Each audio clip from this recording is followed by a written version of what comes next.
Welcome back to the sunny city of Durban, where we are honoring all those distinguished women in the fields of science and technology.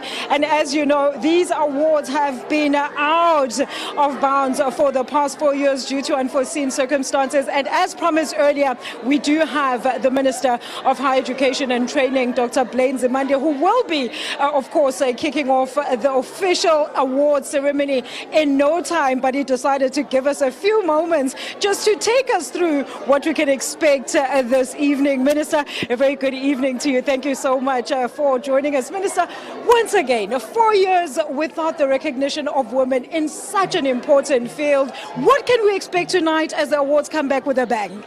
Thanks, Alicia. Of course, it's been a long gap, which is not supposed to have happened, but it was beyond our control. We are very good. We are very happy that we are now back.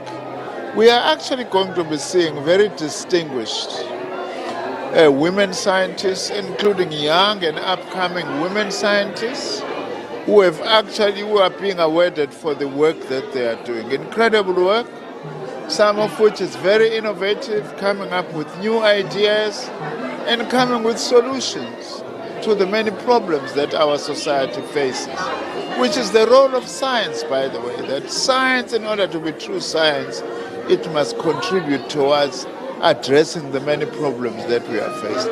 I'm very proud about the list that I have seen of women who are actually going to be acknowledged tonight. Very important to encourage your girls to say that if you are a woman, the sky is the limit. If you want to be a scientist, indeed you can be a scientist and also do well. Absolutely. Minister, speaking about the sky being the limit, of course, just last year, exactly this time in September, you had announced that DSI, alongside your department, of course, were implementing certain measures in order to close the gender gap within the higher education, science and innovation landscape. Talk to us about some of those gains. Well, we have made lots of gains insofar as that is concerned. For instance, even just in the pipeline of universities, women now are more than males in our universities, and women now are beginning to overtake men in the science, technology, engineering, and mathematics field. But also, we are now also having very dedicated bursaries to actually ensure that, and scholarships, to ensure that women actually participate in this very important area of knowledge production. So those are some of the measures that we are actually, of course, this annual function is to showcase of what women are capable of in science and to send a message that there is no place now where women cannot be.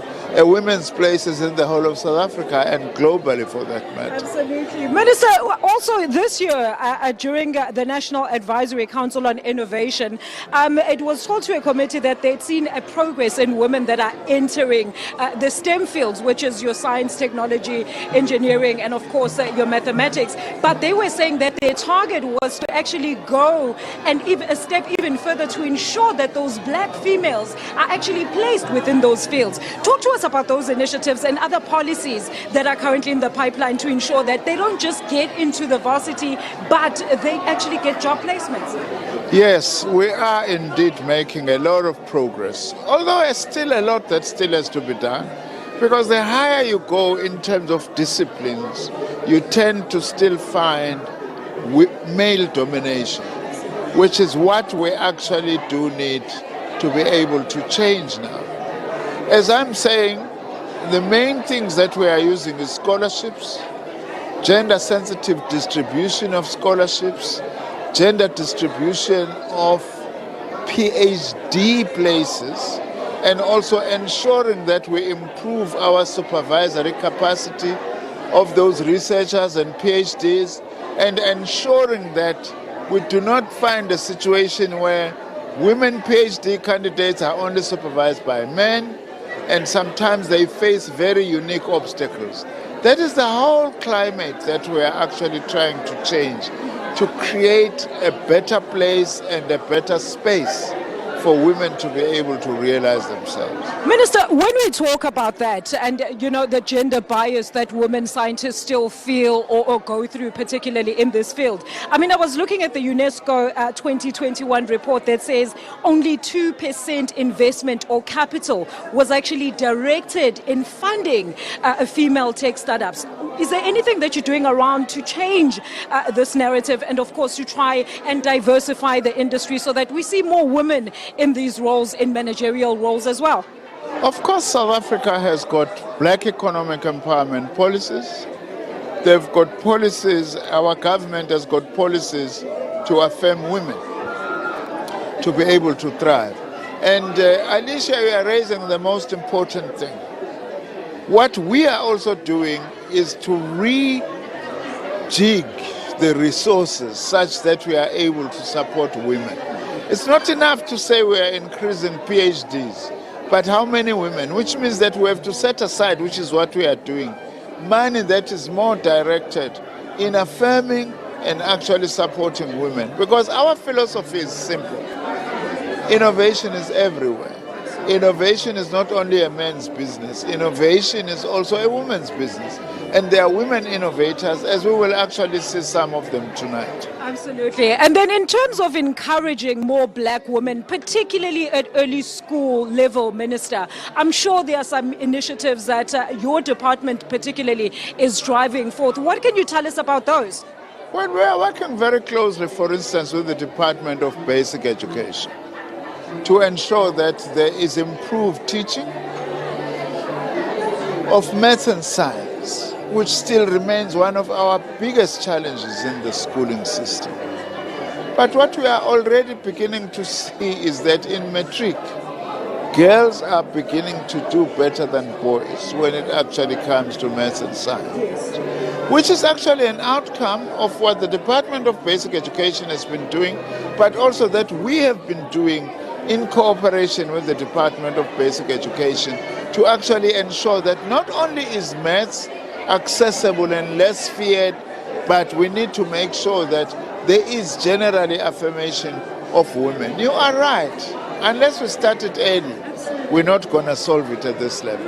And how does it look, Minister, in closing, in terms of the ease of access to university level when they actually come from high school age? How does that look in terms of them actually having qualifying to make it to tertiary level? There is improved access now to STEM disciplines by black South Africans, males and females. But also now there is more access to females in terms of maths and science. And it is still a very important task that we continue along this path of being able to affirm women, because clearly they are proving to be capable, so that we are able to harness what is in 51% of our population, which is women. It's very important. You can have no science unless you've got women scientists participating. Absolutely. And your final message to all the nominees tonight, and of course all the winners that are going to take away all those prizes here, Minister, and of course just encouraging other young girls who might be watching this program and saying, I want to be there one day. What can you tell them? Well, congratulations to the winners in particular. They've done well. We are very proud of them. But also congratulations to all the nominees, because even to be nominated shows that there is huge potential in yourself. We are saying to the girls today, the world is in your feet. Make use and grab the opportunities that government is giving you, even if you come from a poor family. There are no fee schools to ensure that you study. We've got the National Student Financial Aid Scheme, which ensures that we support you at college and university. There is absolutely no excuse today just because you are coming from a poor family to say that you can't continue with your education. Minister, we're going to leave it there. Thank you so much.